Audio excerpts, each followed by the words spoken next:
police in the morning. Welcome, B-Movie fans, to this week's episode of Director Showcase. I'm B-Movie Paul. And I'm Phantom Dark Dave. Since we have now entered a new month, it means that we will be selecting a new director, whose movies we will be reviewing all month. So for the month of April 2017, we have selected director Tod Browning. And what better way to kick off this month than with Tod Browning's classic horror film, Dracula. So let's get this thing started. Dave, what did you think of Dracula? So, I love Bela Lugosi. He is Dracula. In fact, in a lot of movies, he's Dracula, but in this one in particular, he's definitely Dracula. I like this movie. It has some great things about it, but there was some also not so great things about it. Yeah, it's kind of a mixed bag. It's like, you gotta look at it for the time period. It was very... I could definitely see how this is really big back then, and it definitely... certain parts of it definitely stand out, but man, it's definitely aged, and it definitely shows its age, to say the least. Yeah, I mean, it's a classic, right? It goes down in history as being probably the most infamous vampire movie of all time, as it should be. A lot of people aren't too familiar with Nosferatu, the silent film stuff, even though it was first. But as we get into this episode, I think people are going to sense why I'm a little biased against it, but we'll get into that. So as I do most of these, when I usually start out, I like to talk about the intro, and I like how old school the intro is. It's got the title card up on the black and white, the gray screen there. Got the little music playing. It's Act 2 of Swan Lake. It's beautiful. It's very intriguing. I love it. And I love the way it opens up. You get to see inside the castle, and you got the coffins and the possums and the armadillos. And I'm from Texas, so armadillos are a big thing. And they're just crawling around there. Then you get the hands, and I think Bela Lugosi, he is a perfect vampire. Definitely, yeah. He was definitely like perfect casting for that. And what's funny is, like, after watching this film, I can definitely see where other vampires in other shows were basically based off of Bela Lugosi. Like, not only just the voice, but like the way his face is shaped and things like that. Like, you can even see it with like the Count from Sesame Street, like with the way his faces and obviously the Transylvanian voice. It's very reminiscent of the Bela Lugosi Dracula. Yeah. I remember having to watch that with my kids when they were younger, and he's like, oh man, who knows? Maybe he also has something to do with the Count Chocula cereal too. That's Bela Lugosi on the box, right? I'd like to think that, yeah. But and I like to look at this movie in two ways. I like to separate the movie and then Bela Lugosi, and then I think I have much more appreciation for it in that aspect. Because, I read a lot, I did a lot of research for this, and I was really amazed about some of the things I found out about Bela Lugosi himself. I'll go ahead and get into it. The reason that I'm like, about the whole thing is the movie is great. Bela Lugosi is a great actor, but it wasn't supposed to be Bela Lugosi. And I'll forever, and you know this, and everybody who knows me knows this, that was supposed to be Lon Chaney, and that would have been the best movie in the world. Yeah, Lon Chaney is like the horror icon, basically, especially for that time period. Yeah, and Tod Browning and Lon Chaney had such a connection. They were partners, but they were not that kind of partner. They were business partners, right. And they were just really good friends. And I had done a lot of research that was talking about Tod Browning. He was losing it because this came out in 1931. Lon Chaney passed in like 1930.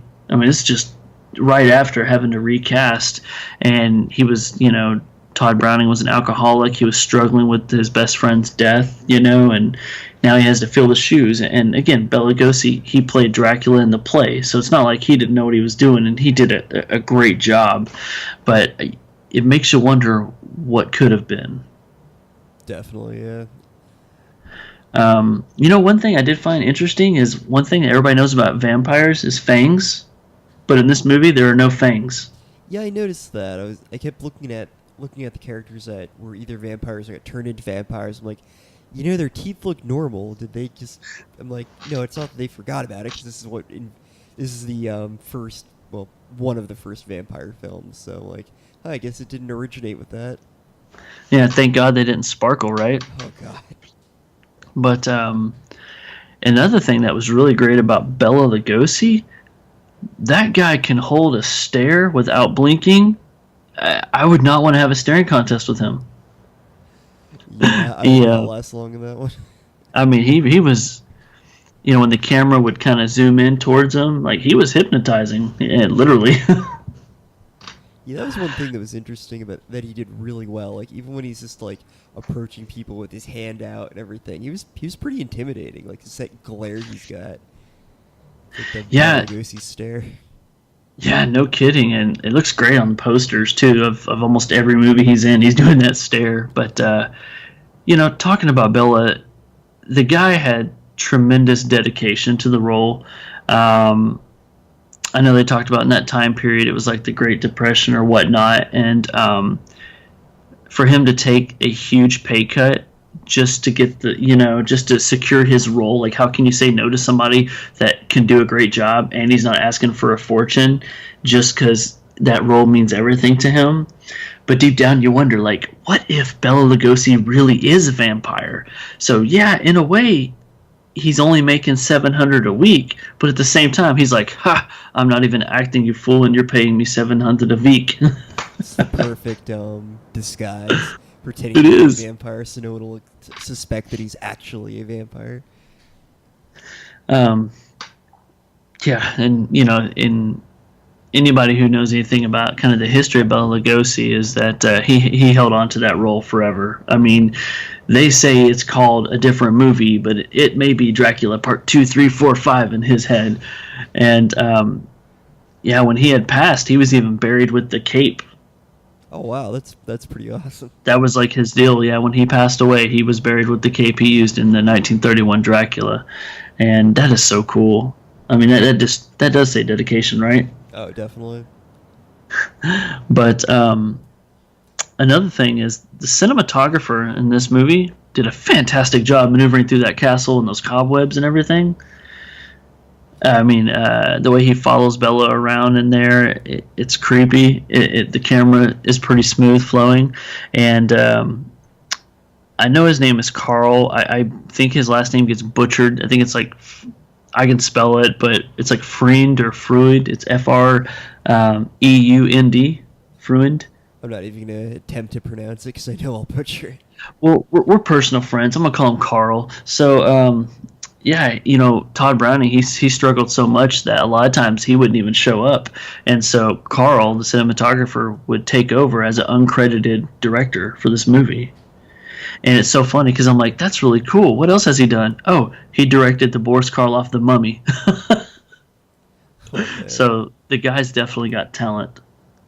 Yeah, he's like almost as very well known in the Universal monster films, like the classic monsters. Oh, absolutely. And the girl in this movie, Mina Harker, the daughter, Yeah. they actually considered Bette Davis for that role, and that's so weird because Bette Davis has this certain look. Some people say it's like a sex appeal. I don't agree. She's a pretty girl, but it's not that.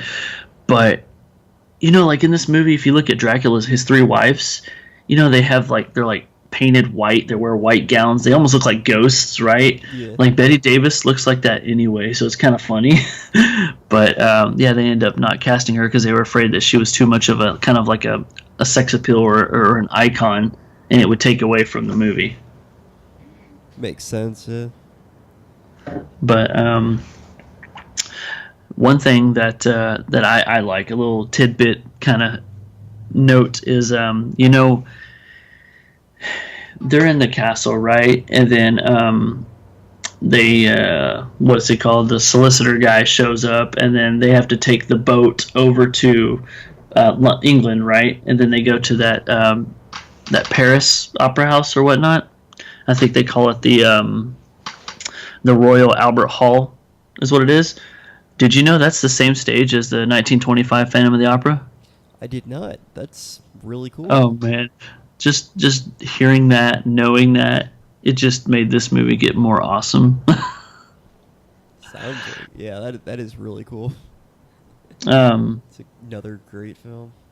it is, it just shows you like, I mean, that was an amazing set. And after they had done the 31 Dracula, they recycled that set at Universal Studios for quite some time. I mean, tons of monster movies were made, just using different angles in those castles there. Yeah, it's like why change it if it's working?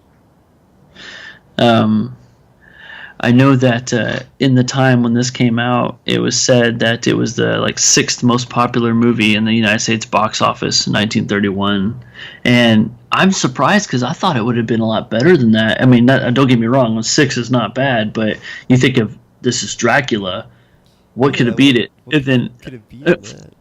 Frankenstein did. Yeah. Frankenstein is a great film, so. It is, and I love the Universal Monster Classics. They're all so much fun, so entertaining, so clever, But you take the Bram Stoker novel and adapt it into a film and put Bela Lugosi in it, and you got Dracula, and it is good. But I wonder. This is long before, there is no Dracula Untold. This is not Dracula 2000.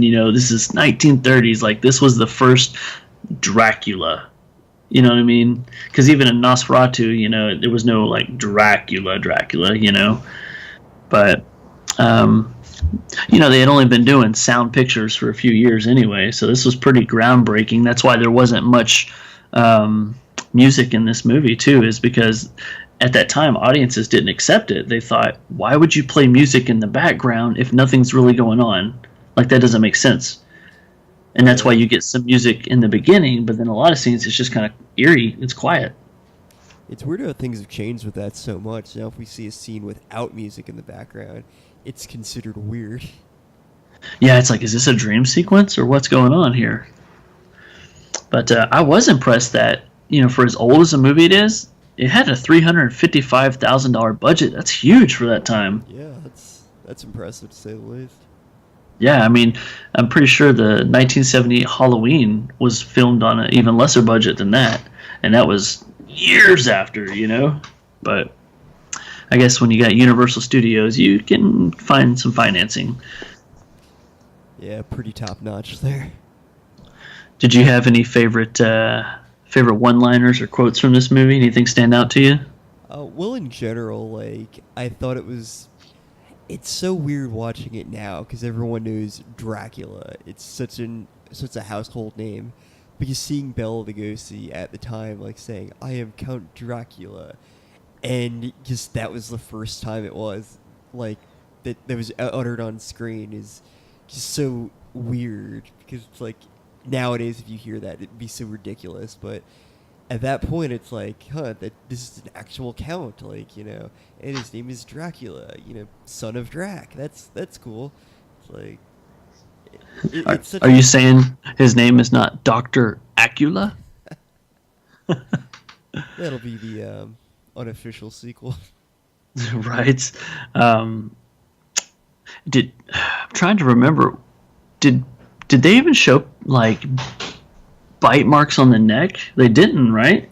They mentioned them. I think they might have shown it once, but I didn't really see them actually. Gotcha. Yeah, I think they just kind of, he used that cape to cover a lot of stuff whenever I'm doing the notion everybody can see me. He's got the cape right here. But, yeah, I'm kind of biased with Bela, too, because even though he's a great Dracula, I liked him even better in White Zombie. I haven't seen that one, but I heard it was really good. Oh, my God. We need to figure out who directed it and line up another director showcase just so you can review that movie, because he's still Dracula, but he's kind of already got his taste for it, and he's kind of even better. Nice. But I think this movie does suffer from something that you just said. It doesn't hold up in the sense of that that sounds kind of corny because that's like the most stationary thing Dracula would say is, "I'm Dracula. I want to suck your blood." Like, blah blah blah. Like an Adam Sandler, Transylvania thing. But um, I think for me though, it all boils down to the part where he's like, listen to them, the children of the night, what music they make. Because the wolves are howling at midnight. Everybody's freaking out, and he's like, "Isn't it beautiful?" I'm like, that's awesome. Yeah, he pulled that off really well too. Like, yeah, Bela Lugosi was quite an actor. He was pretty amazing. And I gotta say, like, wearing that cape and walking like just downtown, like only he could pull that off and not look weird. Like he even like now, I feel like he could have pulled that off, dressed in a cape and a top hat and all that. So like, it'd be like, well, yeah, that's weird, but he kind of looks cool doing it, so I'm not gonna say anything. Yeah, because honestly, man, if he was to put on like a t-shirt and jeans, I'd be like, "You look weird, dude. Go put your cape on." What are you doing? Right. Of course, I think in the 30s, like everybody still was dressing really nice, even when they weren't doing something. Yeah, and I think like the cape and like the everything else was very proper, so it like showed that he was kind of a royalty. Yeah, I kind of miss that, like the whole top hat and cane when they're walking, just that sophisticated gentleman look, which we've talked about before. But could you imagine what society would be like if it just reverted back to that? That'd be amazing. It's like, oh, It better would get my be. top hat. Yeah, My I cane can't and leave the ball. house. Right. Oh man, that would be so much fun. Just for like one night a year, like it has to be like nobody's allowed out unless they're dressed nice. Like a curfew thing. It'd be so awesome. But that's my problem. I'm 32 years old, but I act like I'm stuck in this time period. But man, I'm so envious of it. Yeah, it would definitely be a cool time just to like walk around and see like just live an average day like during that time period. It'd be interesting to say the least. Yeah, definitely. Like, I'm not wishing I was born back then, but because we already know what we have now. So to like go, okay, there's nothing anymore. You'd be so without. But to visit, that would be so cool. Just I, gotta I wait would. until time machines are invented. I'm telling you, man, I'd go kick it with Charlie Chaplin. It'd be so much fun. But so. We talked. The scenery is great. Bella is awesome. Totally believable. Count Dracula, right? Is there anything else notable that you loved about this movie? I had to say the plastic bats on strings were Oh, ridiculous. the bats, right? Like whenever they're in the stagecoach, and he looks out and there's nobody driving the thing. It's just some bats flying over and you see a little flapping. Oh man, that was terrifying, wasn't it? It's like no, it wasn't at all.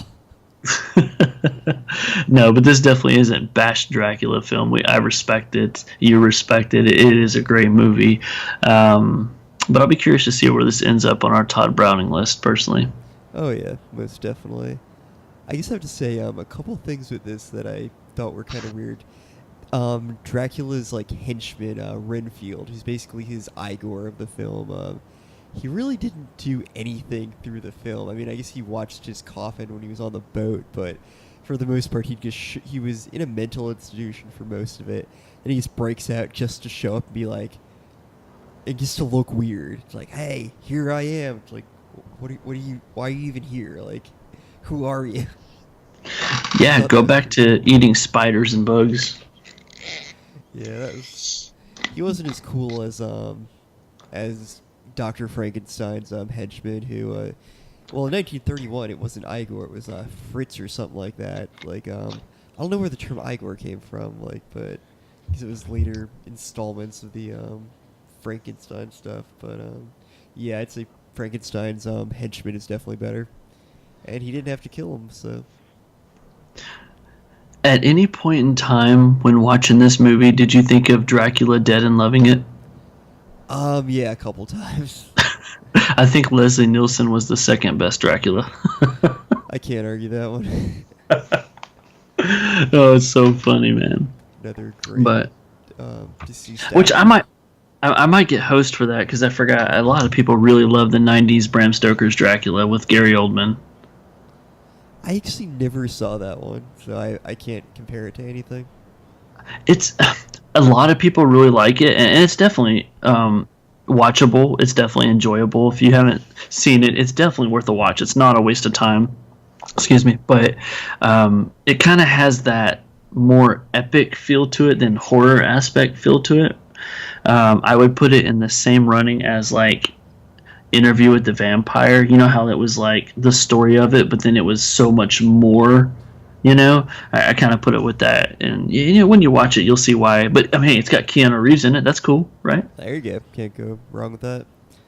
Rufus. But All I gotta say is, the other thing that I thought was interesting was, Dr. Von Helsing. I loved that character. He was hilarious.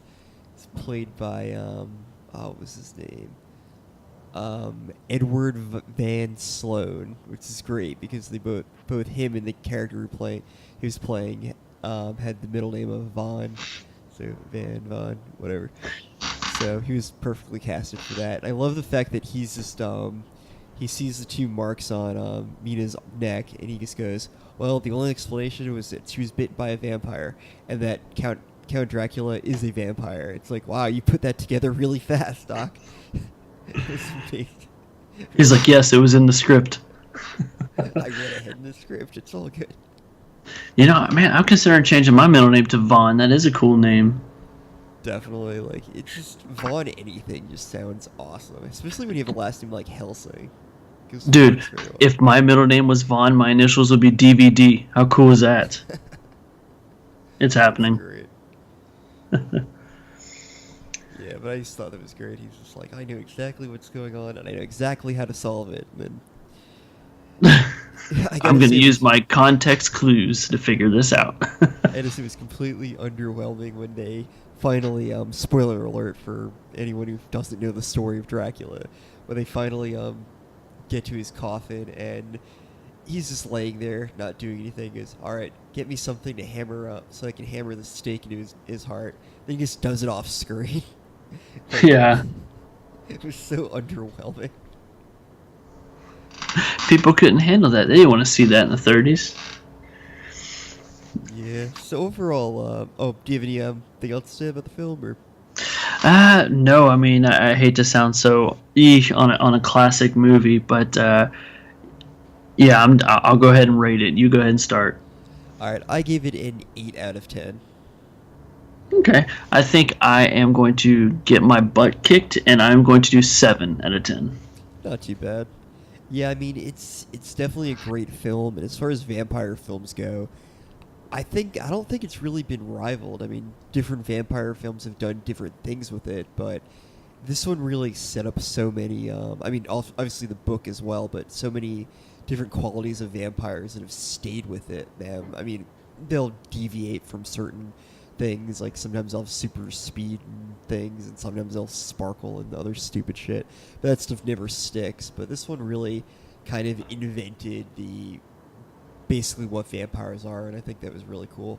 Plus, like we said, Bela Lugosi is just such a cultural icon, and him as Dracula is just it was just a match made in heaven.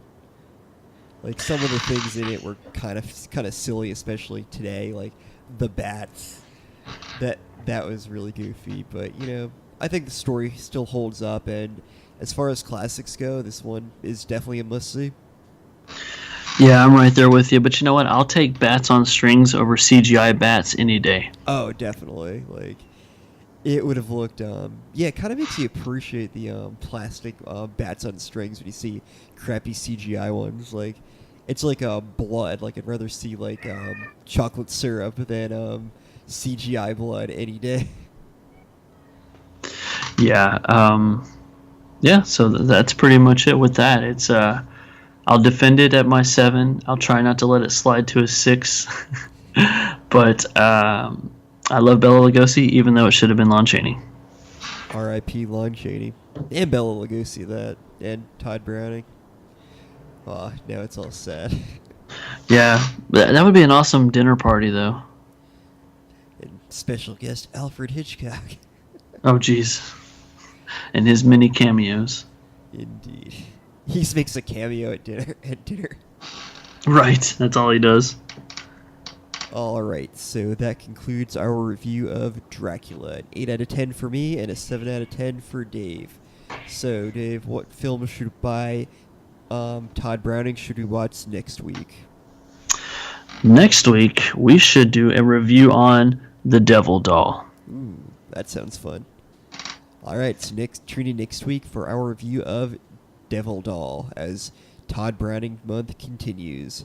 Until next time, be brave, be alive, and be back for more. Get on my next.